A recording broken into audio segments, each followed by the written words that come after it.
A Nebraska farmer's radio went dead every time his prize cow walked past the barn. His television flickered to static when the herd came in for milking. What started as an annoying technical problem would expose the most unusual Soviet spy operation on American soil, hidden in plain sight among the cornfields where no one thought to look. Spring of 1953 marked the height of Cold War paranoia in the American heartland, where Senator Joseph McCarthy's accusations of communist infiltration dominated newspaper headlines and radio broadcasts across the Midwest. The rural communities of Nebraska existed far from the political theaters of Washington and the industrial centers that intelligence agencies traditionally monitored for Soviet espionage. Yet these agricultural regions formed the backbone of American food production and housed scattered military installations that processed grain contracts for overseas troop deployments. Federal authorities focused their counterintelligence efforts on coastal cities, universities, and defense contractors, operating under the assumption that Soviet agents would naturally gravitate toward urban centers where they could blend into diverse populations and access classified information through traditional espionage methods. The farming communities of the Great Plains seemed too isolated, too homogeneous, and too far removed from strategic targets to warrant serious attention from Moscow's intelligence apparatus, which made them perfect locations for operations that required long-term establishment of cover identities and patient development of communication networks that could operate for years without detection. William Wright had returned to his family's 400-acre farm outside Grand Island, Nebraska in 1946 after serving 3 years as a radio operator with the Army Signal Corps in the European theater, where he had learned to identify radio frequencies, diagnose equipment malfunctions, and recognize the distinctive patterns of enemy communications, even through layers of interference and encryption. The technical skills he developed troubleshooting field radios in combat conditions made him unusually capable of maintaining the increasingly complex electrical systems that modern farming required. From the diesel generators that powered his milking equipment to the newly installed television antenna that brought evening news broadcasts from Omaha into his living room. He had purchased his first television set in 1951 with money saved from selling his prized dairy herd's milk to the regional cooperative, and the RCA Victor console had become the center of family entertainment for his wife and 2 young daughters who gathered each evening to watch programs that connected their isolated rural existence to the wider American culture. His technical background made the mysterious equipment failures that began in late March of 1953 particularly frustrating because they defied every logical explanation he could devise based on his wartime experience and his extensive knowledge of radio frequency interference patterns. The problems started subtly, with occasional static on the AM radio that Wright kept in the barn to listen to livestock market reports during morning milking. But within 2 weeks, the interference had intensified to the point where the radio became completely unusable whenever his herd of 23 Holstein dairy cows entered the barn complex for their scheduled milking sessions at 5 in the morning and 4 in the afternoon. The television in his living room exhibited similar behavior, with the picture dissolving into cascading horizontal lines and the audio replaced by a harsh buzzing sound that seemed to pulse in regular intervals rather than exhibiting the random characteristics of normal electrical interference. Wright initially suspected problems with his generator or faulty wiring in the barn's electrical system, spending 3 weekends methodically checking every connection, replacing suspicious components, and even installing a new voltage regulator that cost him $75 he could barely afford after a difficult winter that had reduced his milk production. Despite these efforts, the interference continued to worsen, and Wright began to notice that the disruptions followed a predictable pattern tied not to the electrical systems, but to the physical proximity of his cattle to the house and barn. Wright spent 4 days in mid-April documenting the interference patterns with the systematic approach his signal corps training had instilled, creating detailed logs that recorded the exact time each disruption occurred, which animals were present, and their positions relative to his electronic equipment. The data revealed a disturbing correlation that defied conventional explanations for radio frequency interference, because the disruptions occurred most severely when his prize-milking cow, a 6-year-old Holstein named Bessie that had won multiple ribbons at county fairs, positioned herself within 30 feet of either the house or the barn. Wright tested his hypothesis by isolating Bessie in different pastures and monitoring his equipment, confirming that the interference moved with the animal rather than originating from any fixed source in his buildings. He examined Bessie thoroughly for any obvious abnormalities, checking for injuries or illness that might somehow generate electrical fields. But the cow appeared perfectly healthy and continued to produce her usual 5 gallons of milk per day without any signs of distress or unusual behavior. On April 23rd, Wright was examining Bessie in the evening light when the large brass bell that hung from her collar caught the setting sun and seemed to reflect light in an unusual pattern that drew his attention to modifications he had never noticed before, despite seeing the bell countless times during daily milking routines. The bell had been installed by Dr. Valentin Melnikov, the local veterinarian who had treated Wright's herd for the past 4 years, and who had recommended the bell as a way to easily locate Bessie in the larger pasture areas where the cattle sometimes wandered beyond easy visual range. Wright lifted the bell to examine it more closely, noting that it felt heavier than expected and that the mounting bracket appeared more complex than necessary for such a simple device. The suspicion that had been building in his mind for weeks suddenly crystallized into a specific fear that his wartime experience had prepared him to recognize, even though the context seemed absurdly improbable for a Nebraska dairy farm in peacetime America. Wright carried the bell to his workshop, removed the mounting bracket with a hacksaw. Inside the hollow brass shell sat a compact radio transmitter, still warm from operation, German markings on the vacuum tubes, Soviet military frequency bands written in Cyrillic on a waterproof card tucked beside the battery pack. The device had been broadcasting from his prize cow's neck for months, right under his nose, right under everyone's nose. Wright spent the night sitting in his workshop with the disassembled transmitter spread across his workbench, comparing the device's construction to equipment he had seen during his military service and trying to reconcile the impossible reality that someone had been using his livestock as mobile radio relay stations for what could only be Soviet intelligence operations. The craftsmanship of the transmitter impressed him, despite his growing anger at the violation of his property and his trust, because the device represented engineering sophistication far beyond anything he had encountered in wartime field equipment, with miniaturized components that suggested recent development and manufacturing resources available only to nation-state intelligence agencies with substantial technical capabilities. The transmitter operated on frequencies reserved for military communications,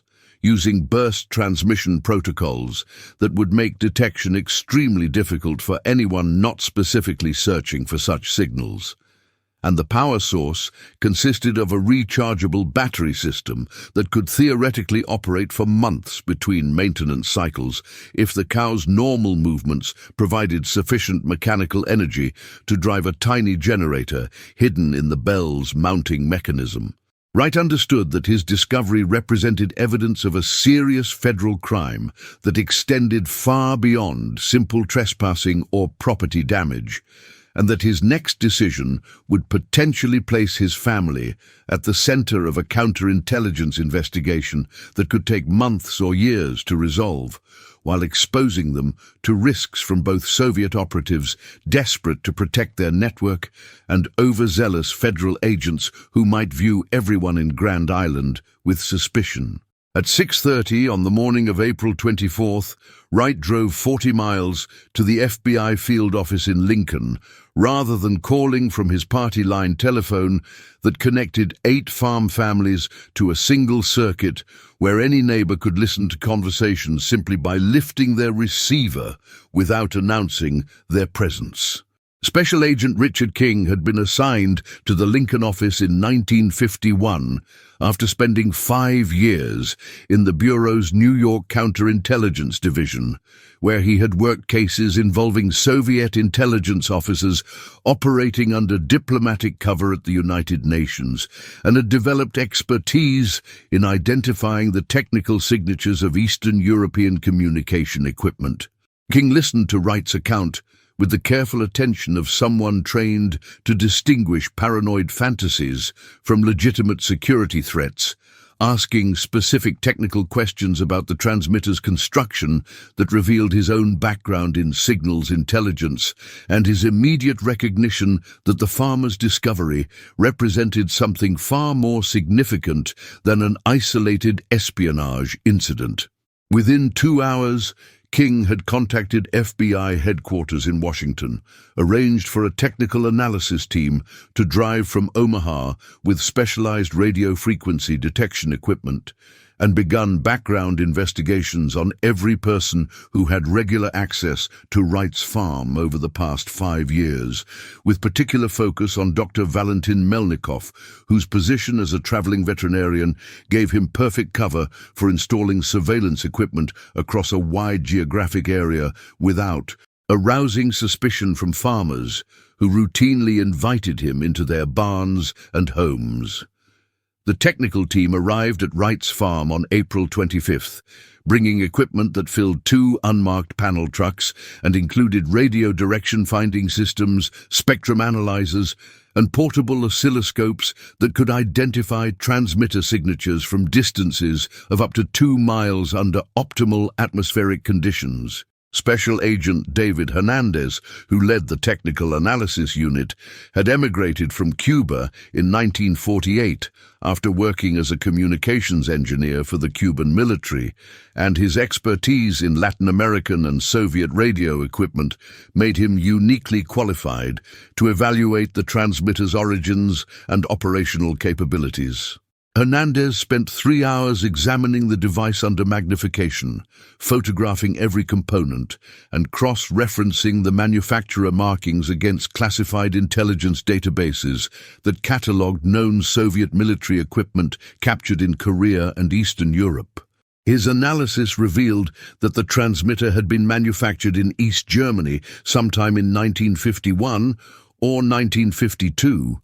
using components that matched devices recovered from Soviet intelligence operatives arrested in West Berlin,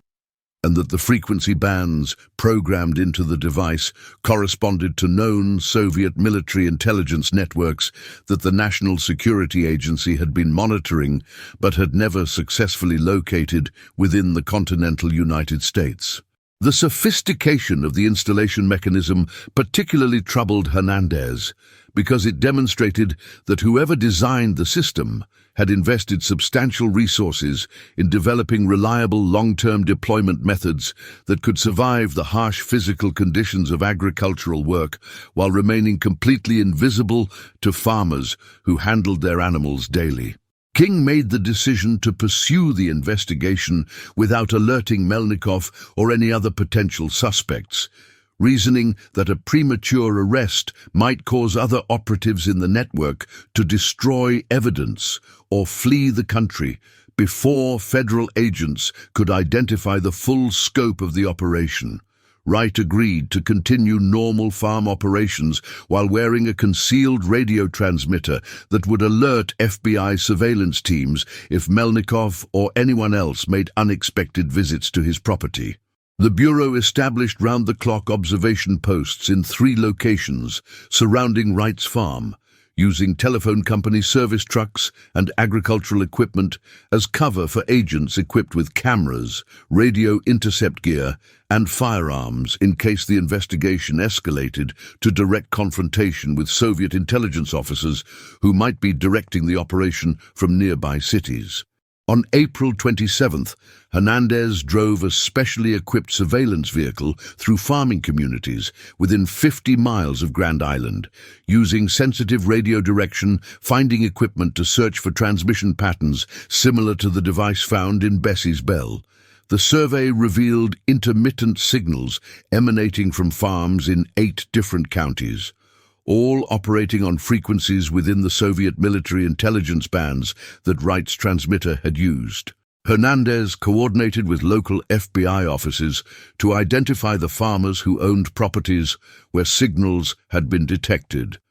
discovering that 14 of the 17 locations had been visited by Dr. Melnikov within the previous 6 months, for routine veterinary services ranging from vaccinations to treatment of minor injuries and illnesses that required multiple follow-up visits, during which the veterinarian would have had unsupervised access to livestock and equipment. King assembled his findings into a briefing document that he transmitted to Washington on April 29th, requesting authorization for a coordinated operation that would simultaneously search all 17 farms, arrest Melnikov and any identified co-conspirators, and seize all communication equipment before the Soviet network could be warned of the investigation's existence. FBI Director J. Edgar Hoover personally reviewed the request within 4 hours, recognizing that the discovery represented the most significant penetration of Soviet intelligence operations in the American agricultural heartland and potentially indicated a broader strategy to establish clandestine communication networks in rural areas that had been completely overlooked by existing counterintelligence programs focused on urban and industrial targets. The authorization came through on April 30th. Operation Cowbell would launch at dawn on May 2nd. 17 farms, 3 states, over 100 federal agents coordinating simultaneously, the largest counterintelligence sweep in Midwest history. All because a farmer's television wouldn't work when his cows came home. The pre-dawn darkness of May 2nd, 1953, blanketed the Nebraska plains, as 112 federal agents moved into position around 17 farms scattered across 3 states, each team equipped with search warrants, radio equipment, and instructions to execute their raids within a synchronized 5-minute window that would prevent any suspects from warning others in the network once the operation began. Special Agent King had spent the previous night coordinating final details from a command post established in a grain elevator outside Grand Island, where radio operators maintained contact with teams positioned in Nebraska, Iowa, and South Dakota, while technical specialists monitored frequencies used by the Soviet transmitters to determine if any of the devices activated in response to the federal presence surrounding the target locations. The operation represented the largest coordinated counterintelligence action in the rural Midwest since the Bureau's pursuit of German saboteurs during World War II, and the political implications of either success or failure weighed heavily on everyone involved, because Senator McCarthy's aggressive anti-communist campaigns had made Soviet espionage a topic of intense public interest that could either validate or undermine the FBI's credibility, depending on the evidence recovered from Wright's farm and the 16 other locations where transmitters had been detected. King understood that the Bureau's reputation for methodical investigation and respect for constitutional procedures would be tested by an operation that required simultaneous searches of private property owned by American citizens who had no apparent connection to espionage, beyond the fact that a veterinarian they trusted had potentially hidden Soviet radio equipment among their livestock without their knowledge or consent. At exactly 5:15 in the morning, as the first grey light appeared on the eastern horizon, King transmitted the authorization code that launched Operation Cowbell across 3 states simultaneously, sending teams of 4 to 6 agents onto each farm with instructions to secure the properties, locate and document any radio transmission equipment, and detain anyone present for questioning, while technical specialists swept barns, pastures, and outbuildings with radio frequency detection gear. The coordinated searches produced immediate results at 14 of the 17 locations, where agents discovered transmitters concealed in cattle bells, feed storage containers, water pumps, and other farm equipment that would receive regular handling without arousing suspicion from owners who had no reason to examine familiar objects with the level of scrutiny required to identify sophisticated modifications. 3 farms showed no evidence of transmission equipment despite the signals that Hernandez had detected during his initial survey, suggesting that someone had removed the devices in the days between the reconnaissance and the raid, which implied that the Soviet network possessed either exceptional operational security protocols or advance warning of the investigation that had allowed partial evacuation of compromised positions. The agents at each location photographed everything they found, collected soil samples and fingerprints, and conducted preliminary interviews with farmers who expressed shock and anger at the revelation that their property had been used for espionage operations that could have exposed them to criminal prosecution if federal authorities had chosen to view them as willing participants rather than unwitting victims of a sophisticated intelligence operation. Wright had been awake since 4 in the morning, drinking coffee in his kitchen while watching through the window as FBI agents in coveralls and work boots assembled in his barn under the pretense of conducting a final equipment check before Melnikov's scheduled arrival at 7 o'clock for what King had arranged as an emergency veterinary call regarding a supposedly sick calf that required immediate attention. The cover story provided plausible justification for the veterinarian's visit, while allowing agents to position themselves throughout the barn complex with recording equipment, cameras, and arrest teams ready to move the moment Melnikov revealed knowledge of the transmitters, or attempted to service the devices he had installed during previous visits to the farm. King had briefed Wright extensively on the importance of behaving naturally during the encounter, treating Melnikov exactly as he would during any routine veterinary call, while avoiding any questions or comments that might alert the suspect to the surveillance operation taking place around them. But Wright found it difficult to reconcile the friendly veterinarian who had treated his animals with care and professionalism for 4 years with the image of a Soviet intelligence operative who had systematically violated the trust of dozens of farming families in pursuit of espionage objectives that remained unclear even to the FBI agents who had spent a week investigating the network's purpose and operational methods. The waiting became increasingly tense as 7 o'clock approached, with agents checking and rechecking their equipment, while King maintained radio contact with the command post and received updates on the searches taking place at other farms where suspects besides Melnikov had been identified as potential Soviet intelligence officers or support personnel who facilitated communication between the rural transmitter network and handlers operating from cities along the Mississippi River corridor.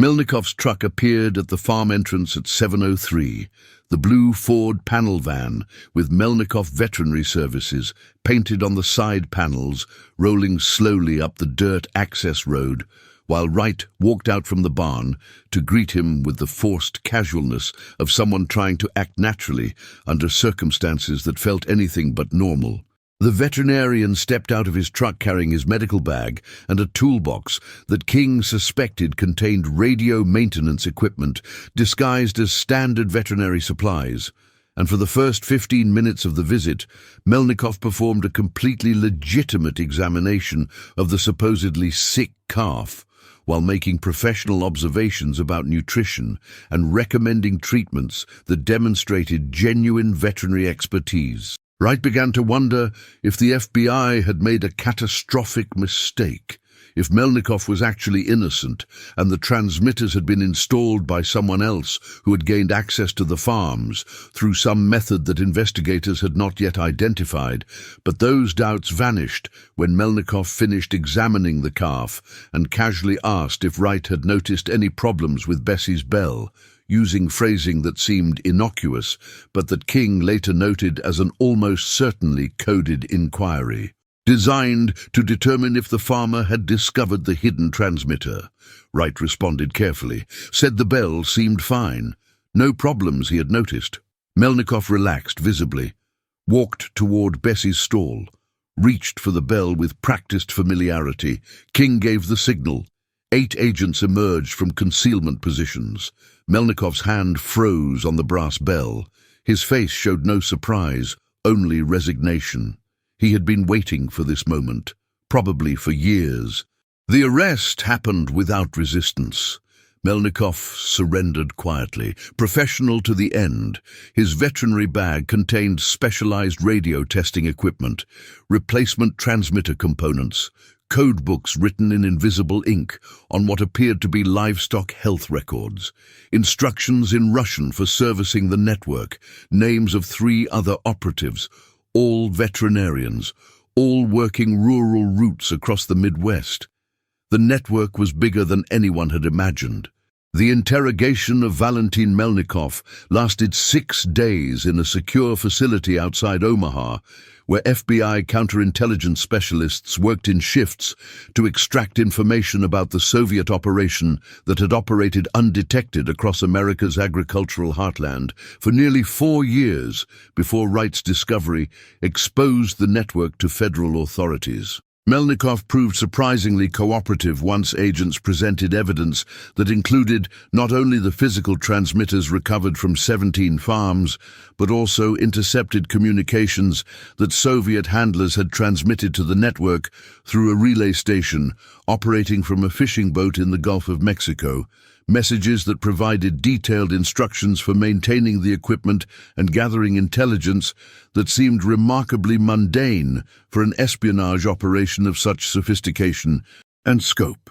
The veterinarian explained that the network's primary mission involved monitoring American agricultural production capabilities, tracking livestock populations, crop yields, and transportation patterns that Soviet economic planners needed to predict American food export capacity and identify potential vulnerabilities in the supply chains that fed both civilian populations and military forces deployed overseas in the ongoing conflicts in Korea and various Cold War flashpoints where American intervention remained possible. The intelligence gathered through the cowbell transmitters supplemented traditional espionage focused on military and industrial targets by providing Moscow with economic data that would be impossible to collect through conventional methods because American agricultural statistics were compiled from voluntary reporting by thousands of independent farmers who had no obligation to share detailed information with government agencies that might use the data to regulate prices or impose production quotas. Melnikov's network represented a patient, methodical approach to intelligence gathering that valued comprehensive, long-term data collection over dramatic coups that might expose operatives to capture.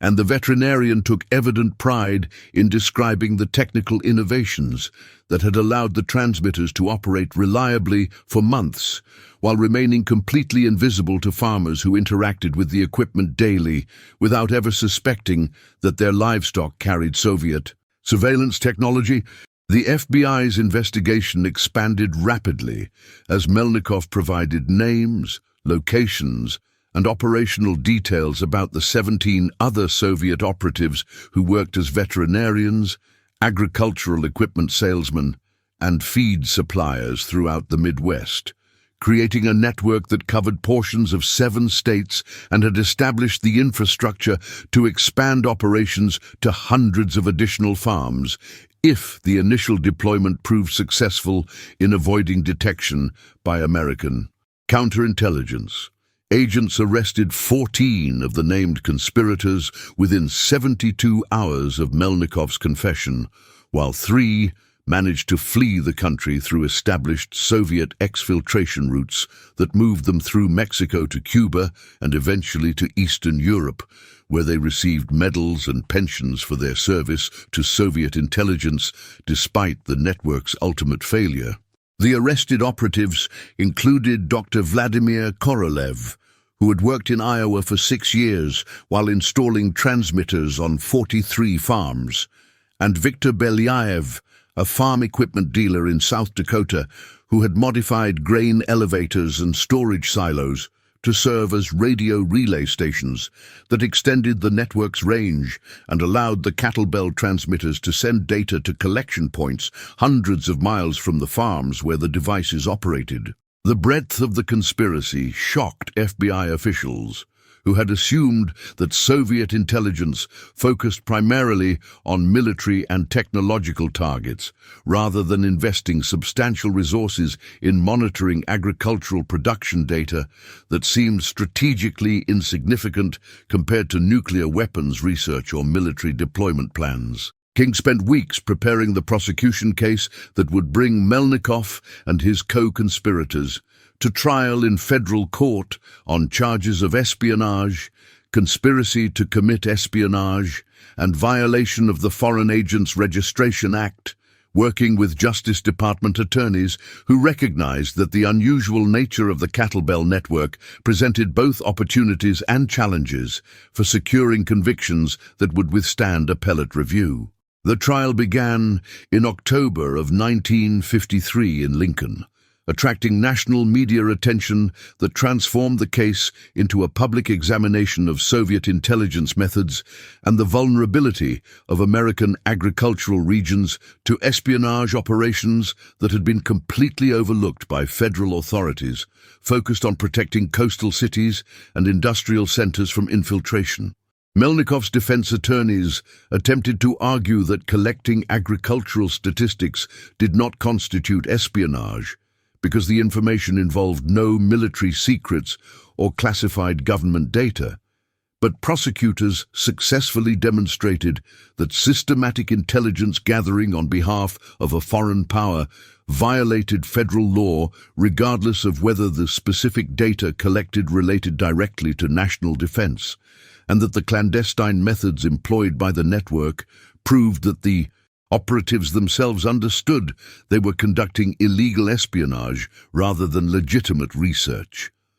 The jury deliberated for 8 hours before returning guilty verdicts on all charges against Melnikov and the 13 co-defendants who stood trial alongside him, and the judge sentenced Melnikov to 30 years in federal prison while imposing terms ranging from 15 to 25 years on the other operatives based on their individual roles in establishing and maintaining the network. Melnikov showed no emotion as the sentence was pronounced, maintaining the same calm professionalism that had characterized his work as a veterinarian and that had allowed him to operate successfully under deep cover for 4 years without arousing suspicion from the farming communities that had welcomed him into their homes and trusted him with the health of their livestock. He was transferred to the United States Penitentiary at Leavenworth, Kansas, where he spent the next 25 years working in the prison hospital and maintaining his veterinary skills